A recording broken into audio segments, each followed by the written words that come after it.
نحمده ونصلي ونسلم على رسوله الكريم اما بعد فاعوذ بالله من الشيطان الرجيم بسم الله الرحمن الرحيم فاذا نفخ في الصور نفخة واحدة وحملت الارض والجبال فدكتا دكة واحدة۔ پارہ 29 سورہ الحاقہ، رکوع 1 آیت نمبر 13 تا 17۔ فَإِذَا نُفِخَ فِي الصُّورِ نَفْخَةً وَاحِدَةً، پھر جب سور میں یک بارگی پونک مار دی جائے گی۔ اس نفخہ سے مراد نفخہ اولا ہے۔ ترمذی شریف میں سیدنا عبداللہ ابن عمر رضی اللہ تعالی عنہما سے مرفوعاً روایت ہے کہ سور کوئی سینگ کی شکل کی کوئی چیز ہے جس میں قیامت کے روز پھونکا جائے گا۔ نفخۃ واحدۃ سے مراد یہ ہے کہ یک بارگی اچانک یہ سور کی آواز ہوگی، ایک مسلسل متواتر آواز رہے گی، یہاں تک کہ اس آواز سے سب مر جائیں گے۔ قرآن و سنت کے نصوص سے قیامت میں سور کے 2 نفخے ہونا ثابت ہے۔ پہلے نفخہ کو نفخہ صیقہ کہا جاتا ہے، جس کے متعلق قرآن کریم میں ہے وَصَیقَ مَن فِی السَّمَاوَاتِ وَمَن فِی الْأَرْضِ، یعنی اس نفخہ سے تمام آسمان والے فرشتے اور زمین میں بسنے والے مخلوقات، جن، انس، حیوانات وغیرہ ہر ذی روح مدہوش ہو جائیں گے، بے ہوش ہو جائیں گے، اور اس بے ہوشی میں سب کو موت آ جائے گی۔ دوسرے نفخہ کو نفخہ بعث کہا جاتا ہے۔ بعث کا معنی ہے اٹھنا۔ اس نفخہ کے ذریعے سب مردے دوبارہ زندہ ہو کر کھڑے ہو جائیں گے، جس کا ذکر قرآن کریم میں ہے کہ ثم نفخ فیہ اخری فاذا ہم قیام ینظرون، یعنی پھر سور دوبارہ پھونکا جائے گا، جس سے اچانک سب کے سب مردے پھر زندہ ہو کر کھڑے ہو جائیں گے اور دیکھنے لگیں گے۔ بعض روایات میں ہے کہ ان دونوں نفخوں کے مابین ایک تیسرا نفخہ بھی ہے، جس کو نفخہ فزع بتلایا گیا ہے۔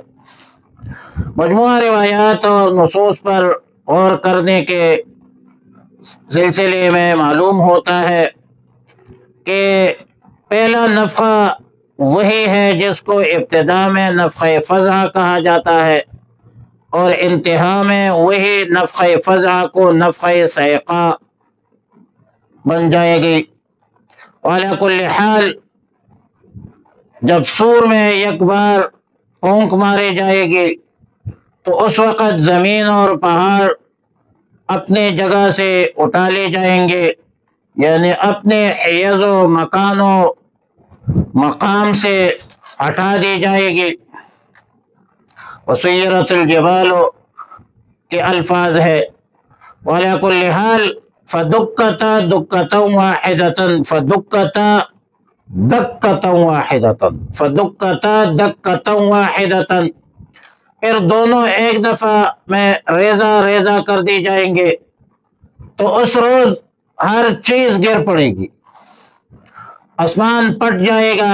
اب ظاہر ہے کہ آسمان کو اللہ تعالیٰ نے یقیناً بغیر ستون کے بنایا ہے، بغیر عمد ترونہا، خوبصورت اور طاقتور بنایا ہے، لیکن ان تمام تر صفات اور قوت و طاقت کے باوجود آسمان کا پھٹ جانا دلیل ہے ضعف کی۔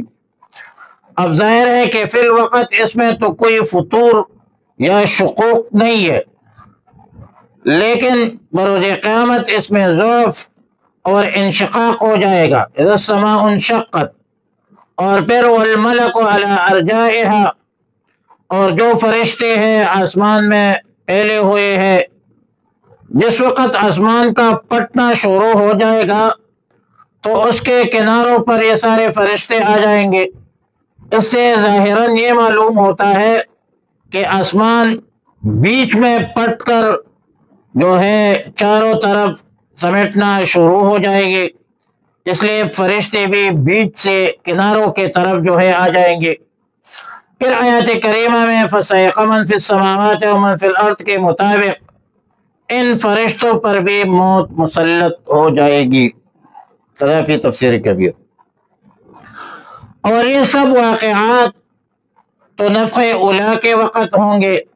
وَيَحْمِلُ عَرْشَ رَبِّكَ فَوْقَهُمْ يَوْمَئِذٍ ثَمَانِيَةٌ، یہ نفخ ثانیہ کا ذکر ہے کہ قیامت کے روز عرش الرحمن کو 8 فرشتے اٹھائیں گے، 8 فرشتے اٹھائے ہوئے ہوں گے۔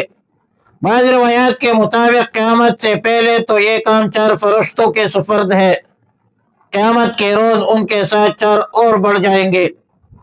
باقی عرش الرحمن کا معاملہ کیا ہے، اس کی حقیقت کیا ہے، حقیقی شکل و صورت کیا ہے، فرشتوں کے اٹھانے کی صورت کیا ہے، ہم تو نہ ان مباحث میں پڑھتے ہیں اور نہ ان مباحث میں پڑھنے کی اجازت ہے اور ضرورت ہے۔